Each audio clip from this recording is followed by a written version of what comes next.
Most of the engineering college की सबसे बड़ी प्रॉब्लम है उनका कॉलेज लाइफ से 3 एक्सपेक्टेशन थी। एक कुछ भी दूर दूर तक लेना देना नहीं था, सिर्फ उन फैकल्टी की वजह से। अब बीच में कोई भी लिंक नहीं और इतना ही कंफ्यूजिंग होता है उनसे पढ़ना।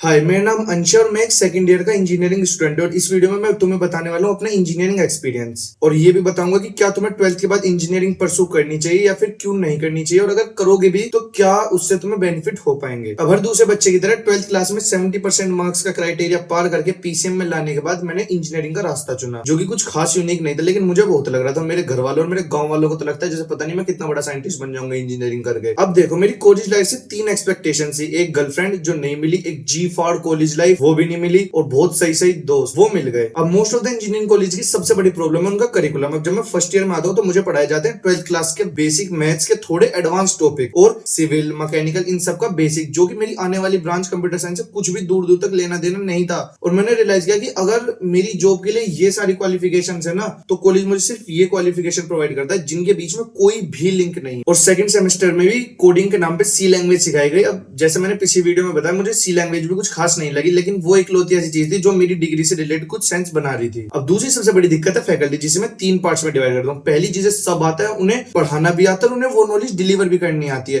अब ऑलमोस्ट हर सेमेस्टर में 1-2 सब्जेक्ट ऐसा हो जाता है जिसकी पढ़ाई कॉलेज में हो जाती है सिर्फ उन फैकल्टी की वजह से। अब दूसरे वे टीचर्स आते हैं जिनके पास नॉलेज तो खूब होगी, लेकिन वो बेचारे भी डिलीवर नहीं कर पाते, क्योंकि यार अभी उन्हें इतना एक्सपीरियंस है जिस चीज में मैं उन फैकल्टी को हम बुराई ना देते हुए खुद से यूट्यूब के वन शॉट देख के एग्जाम से पहले पढ़ लेते। अब तीसरी फैकल्टी आती है जो पढ़ाते कुछ और, उन्हें दे कुछ और दिया जाता है और हमें वो कुछ और बताते हैं। इतना ही कंफ्यूजिंग होता है उनसे पढ़ना। अब कॉलेज लाइफ की ग्राउंड रियलिटी ये है कि कॉलेज में एडमिशन लेते टाइम तुम्हें और तुम्हारे माँ बाप को एक बहुत बढ़िया सपने दिखा दिए जाएंगे कि तुम्हारे लड़के का हम सबसे बड़ा पैकेज लगवाएंगे, हमारा कॉलेज इकलौता ऐसा है जो सबसे बड़े पैकेज लगाएगा और तुम्हारे निकम्मे लड़के का पैकेज हम लगवा के देंगे। और रियलिटी है जब चौथे साल में तुम्हारी 1-2 बैक आ चुकी होंगी जिन्हें शायद क्लियर भी कर लो, 100 में से सिर्फ 50 से 40 बच्चों को इंटरव्यू में बैठ पाएंगे और 10 से 20 की नौकरी लग पाएगी, जिन्हें 2-3 महीने बाद निकाल दिया जाएगा। ग्राउंड रियलिटी ये है। अब एक छोटा सा कंक्लूजन में मैं बता दूं कि हम भी दूध के धुले हुए नहीं है जब क्लास में पढ़ाया जाता है, जब हम अपनी बकचोदियों में व्यस्त होते हैं। अगर अच्छा टीचर भी, जिनकी मैंने बात बताई थी, वो भी पढ़ाओ ना, हम जब भी नहीं पढ़ाई करते। अब उसका भी मेरे पास एक जवाब यह है कि जितनी फीस हमारे पेरेंट्स उन कॉलेज वालों को दे रहे हैं, लगभग के